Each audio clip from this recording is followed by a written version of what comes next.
Hey there, it's Lauren Messiah, and in today's video, we are talking about how to get noticed. Oh yeah. Now, I know a lot of people work really hard not to get noticed.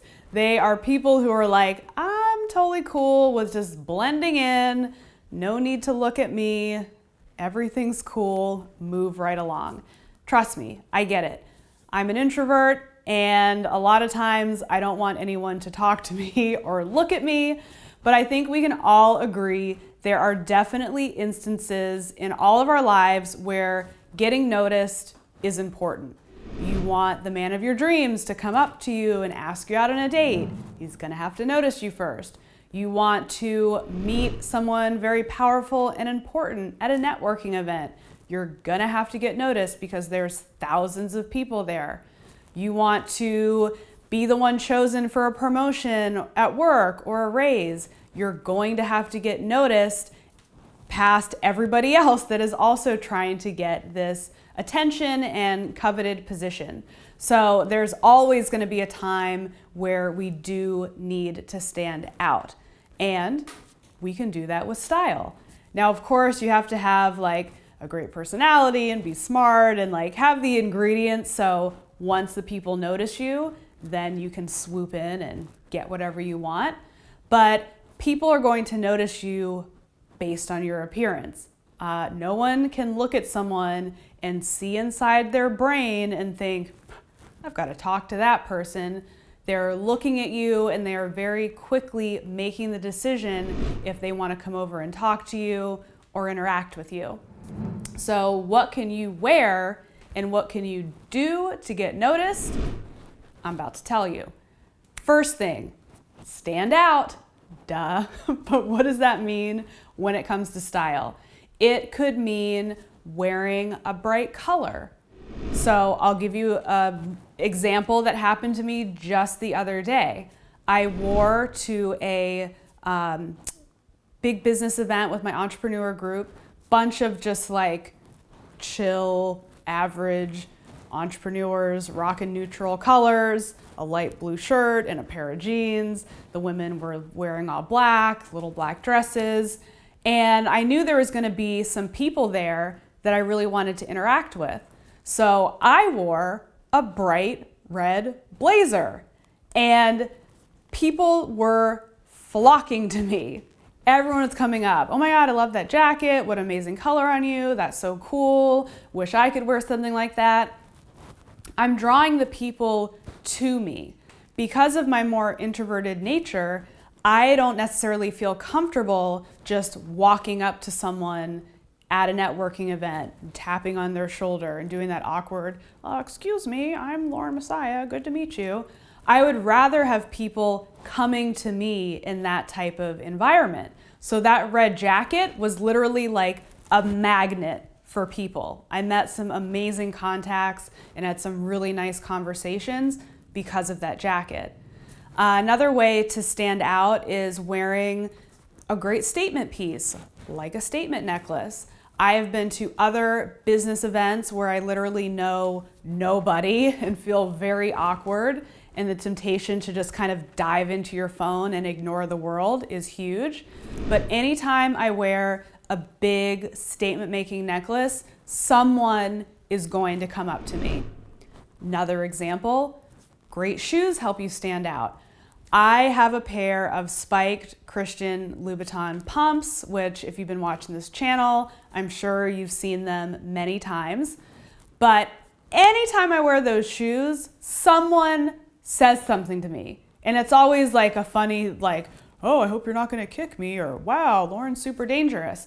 But it's just enough to open up the conversation.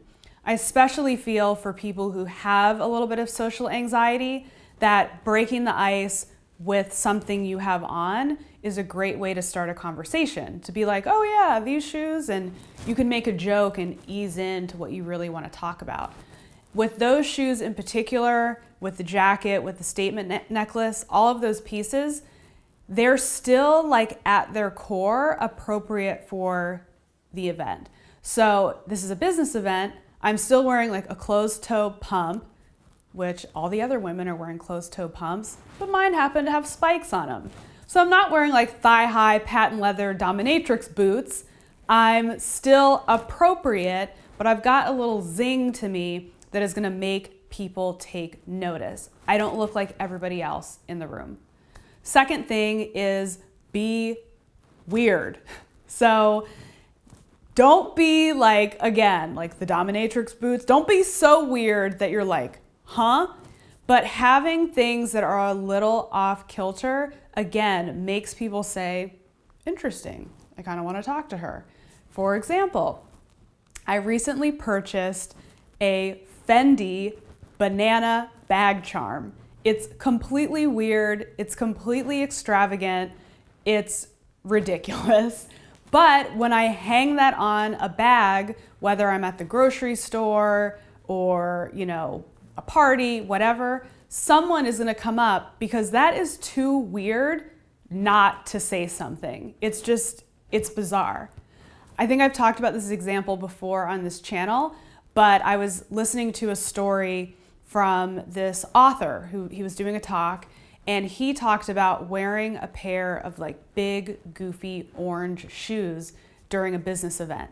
They made no sense. They were completely outlandish and just zany, but the person that he wanted to talk to zeroed in on those shoes. He was standing out and he was being really weird because a room full of stuffy men, no one was wearing crazy orange shoes. So just weird enough to be like, oh, hey. So I encourage you to think of what could make you a little bit weird without being scary to get people's attention. And the third tip that I'll leave you with is not necessarily what you're wearing, but noticing what other people are wearing or noticing what other people are doing. Being like a keen observer will really take you super far. So same event where I wore the red jacket, a guest speaker came in. He's very powerful. He's been in business forever. Definitely a person that you want to meet. I was watching him and noticing him, and his outfit was pretty fly actually. And you could kind of tell that he like maybe thought a little bit about that outfit and like he was kind of feeling himself. I kind of noticed him like, you know, touching his shoes to make sure they looked just right. So I walked up to him and said, those are amazing shoes. In fact, like your whole outfit, like, bravo. And he was like, wow, what a huge compliment coming from someone dressed as nice as you. So it was like an instant thing. So if my jacket wasn't bait for him to come to me noticing him made me able to walk over and start the conversation. So if you're finding that you're wearing your weird shit in your bright colors and no one's taking the bait, start watching other people. Look at a book that someone's reading, look at an outfit that they have on, and use that as an opening to kind of come in. Because trust me, queen of awkward over here. I hate starting conversations. It's weird, but it's super easy to just hand out a compliment on a shoe or an interesting book. So that, my friends, is how you get noticed through style. If you have any other tips that you've used yourself, please head down into the comment section and drop them below. I would love to hear about them, and I'm sure everyone else would too. While you're down there, make sure you hit the red subscribe button. I'm putting out new videos constantly, and I'd hate for you to miss one. And while you're down there, I have tons of amazing style freebies. All you have to do is click the link and follow the instructions, and you'll get free ebooks, free checklist, whole bunch of fun stuff. So get your subscribe on, and I will catch you in the next video. Lauren Messiah. So I'm Lauren Messiah. Hello. Here I took a oversized Dodgers jersey, which is for a man. Yeah. Put a belt over it Look and at some heels. We have just brought sexy back Yes, you have. to the Dodgers. So, you know. I mean, the Puig jersey has never looked so good. Like this.